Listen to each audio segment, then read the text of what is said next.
이경락 대표님의 강의로 시작을 해보도록 하겠습니다. 오늘은 어떤 내용 준비하셨나요? 참 여러분들 착잡한 마음으로, 불안해하는 마음으로 지금 아침을 맞이하신 분들 많이 계실 거예요. 저 또한 지금 거의 밤을 새다시피 해가지고 아주 그냥 정신이 없습니다. 스트레스가 좀 확 밀려오네요. 근데 이제 허심탄회하게 어차피 우리 주식 갖고 있는 분들 가랑비에 옷 젖었습니다. 이미 베린 거 좀 기다려 보자라는 말씀을 드리면서 하나씩 한번 보자고요. 지난주 국내 시장은 선물옵션 동시 만기일이 있었죠. 니케이도 강했어요. 마지막 금요일에 살짝 밀렸다라고 하더라도 강한 흐름을 보여줬고, 아시아 증시들. 그리고 상해도 막판에 더 끌어올렸죠. 제가 어제 장중에 캡처한 거래가지고 굉장히 강한 흐름으로 움직이는 한 주였습니다. 근데 국내 증시는 이렇게 나홀로 조정이 먼저 들어왔어요. 아시아 증시에서 제일 먼저 조정이 들어왔습니다. 그 배경은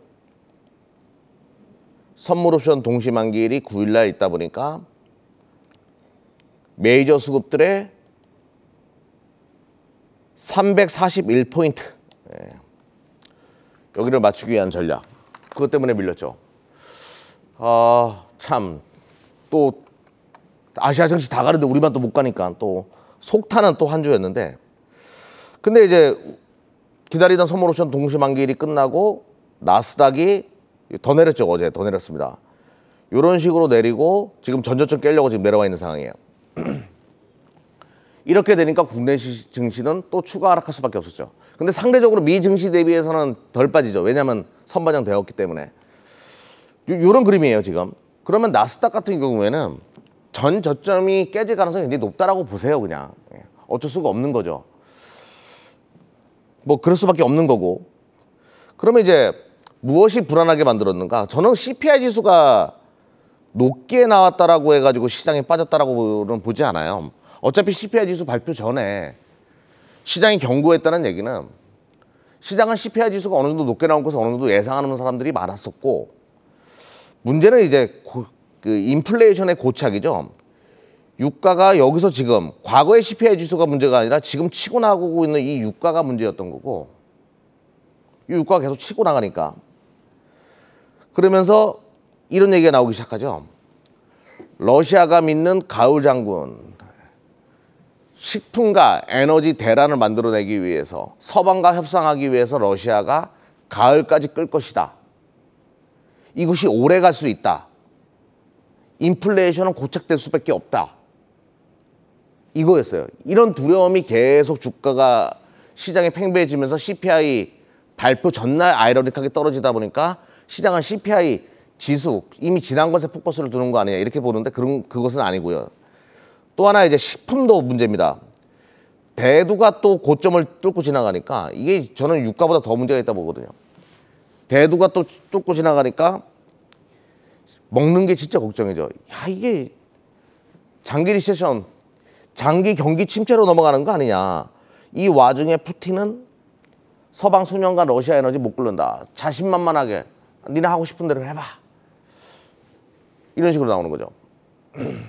러시아의 목소리가 점점 커져요. 이렇게 되는 이런 불안감이 계속, 이거 장기전 될 수 있겠는데? 이런 불안감이 계속 지금 펼쳐지고 있는 거죠. 인플레 정점 기대감에 유육 증시 급등. 그래요. 시장은 어차피 이것이 정점이냐 아니냐를 가지고 포커스를 두고 있는데, 정점이 아닐 수도 있겠다. 대두가 치고 나가고 WTI가 치니까 이거 추가적으로 하반기에 더 올라갈 수 있어. 이 정점 신호가 아니니까 불안해하는 것이죠.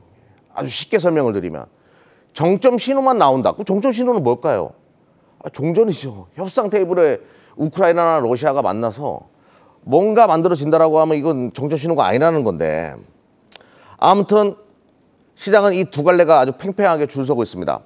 이미 선반영되었다. 인플레이션 정점은 아니다. 아직 정점은 아니다. 추가적으로 더 문제가 있을 것이다 라는 나스닥의 분봉이거든요. 이러면서 이제 막판에 흘러내린 거예요.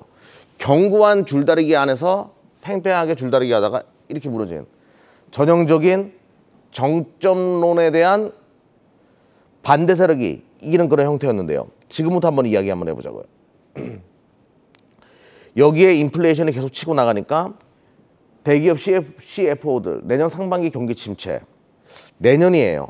인플레이션이 계속 고착화되면 내년입니다. 내년에 경기 침체가 올 것이다. 이게 먼저 다가올까요? 아니면 러시아발 악재가 먼저 해소될까요? 내년이 오기 전에 러시아발 문제가 해소된다라고 하면 이 문제도 지속되는 건 아닌데요. 이 우려는 현실화되지 않을 가능성이 높은 건데 러시아 문제가 어떻게 해소되는가 이겁니다. 근데 제가 서두에 이렇게 얘기했죠. 바이든 대통령이 이번에 기자회견할 때 다 러시아 때문이라고 다 이야기합니다. 뭐 책임 회피를 할 필요가 있겠죠. 물가 상승이 지지율 하락의 가장 근원적인 이유니까. 시진핑 주석도 마찬가지예요. 이번에 임기 연장하려면 이 물가를 어떻게든 잡아야 돼요. G2가 나서가지고 내년이 오기 전에, 아니죠, 10월이 오기 전에, 올 여름 즈음에 이 문제를 빠르게 해소하려고, 해결하려고 하는 발빠른 움직임들이 있을 거예요. 그리고 러시아 쪽에서 강력하게 이렇게 나오는 부분도 있지만 또 한편으로는 이런 얘기도 합니다. 뭐 우크라이나는 부인하지만 마리오폴량 곡물 소송 재개 준비 이러면서 당근과 채찍을 다 서방에다가 제시하고 있는 모습이거든요.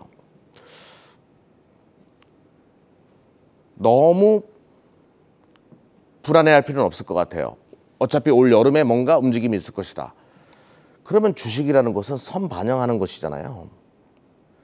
이 주식시장은 이게 IQ 1000이에요. 항상 어떤 문제가 발생하고 흔들리고 일시적으로 방향을 잃을 때도 있지만 어차피 지정학적 리스크는 해소된다라는 전제를 깔고 움직인다라고 하면 머리가 좋은 이 주식시장은 선반영하기 시작할 거라는 거죠. 즉 제 얘기는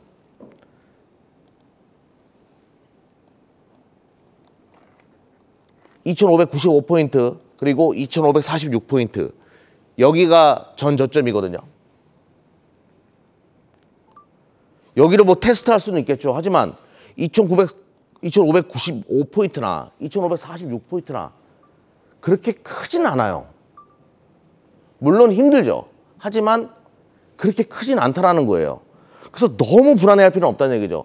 그리고 2600포인트 이하에서 매수를 해야 된다는 그 관점은 저는 여전히 유효하거든요. 우리 24시 클럽은. 항상 그랬으니까 자, 저점을 테스트할 수 있다. 저점을 깰지 뭐 그 언저리에서 반등 나올지. 하지만 크게 떨어진다라고 하더라도 제한적인 하락이 예상되는 구간에서 너무 불안해하지 말자. 그러면 내가 지금 관심 있게 그러면 시장이 떨어진다라고 했을 때 내가 어떤 종목을 사야 될까? 먼저 추세가 계속 좋았던 것들이 이제 시장 하락으로 떨어진다라고 하면 최고의 매수 타점이 되죠. 최근에 좋았던 거 몇 가지 선정해가지고 설명드리면서 오늘 방송 마무리 짓도록 하겠습니다. 최근에 이제 로보라이더 관련된 얘기, 자율주행 레벨 4 시험 운행한다. 아이오닉이죠. 아이오닉 5. 요거 가지고 전기차 가지고 자율주행을 해야 돼요. 레벨 3 이상은. 그래서 전기차 시대가 올 수밖에 없다라고 말씀드렸었는데 아무튼 이런 이야기가 나오면서 이제 뭐 모토렉스 이런 것들이 상한가 가는데요. 제가 항상 말씀드리죠. 자율주행의 최대 수의 하드웨어는 PCB가 될 수밖에 없다. 스마트폰에 들어가던 PCB가 자동차에 들어간다? 대단하지 않냐? 이렇게 얘기하는데요. 뭐 FC, BGA 뭐 이런 지금 이제 최근에 PCB 관련된 종목들도 조정 들어오는 종목도 있거든요. 다 나쁘지 않은 거죠. 이런 것들 좀 매수 기회고. 또 하나 이제 제가 이 이야기도 들었는데 자율주행은 AI, AI는 로봇 산업을 앞당기는 거다. 어차피 지금 요즘에 강남에서 유명한 식당이 있거든요. 로봇이 다 서빙을 해요. 근데 가격이 8,000원이에요. 다른 식당보다 조금 저렴합니다. 인건비가 싸니까. 아무튼 지금 고임금 시대, 로봇 산업이 대세로 떠오르고 있는 상황. 자율주행과 로봇 산업에서 괄목할 만한 성장을 보이고 있는 기업이 있거든요. 어떤 기업이냐면 조금 시가총액이 됩니다. 주가는 안 빠졌죠. 만도. 시장이 안 좋았음에도 불구하고 주가는 계속 견조해요. 만도. 자율주행 아다스 관련된 기업으로도 알려져 있고 로봇의 관절 관련된 기업이라고 보시면 됩니다. 이런 기업이 있고요.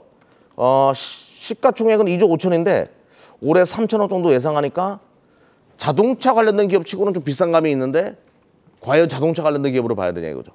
자율주행과 로봇 산업으로 연결할 수 있는 기업이니까 만도 이런 것들은 조정이 들어오면 저로의 매수 기회를 보실 필요가 있겠고 추세가 살아있었던 것들 파라다이스 이 시간을 통해서 말씀드렸습니다.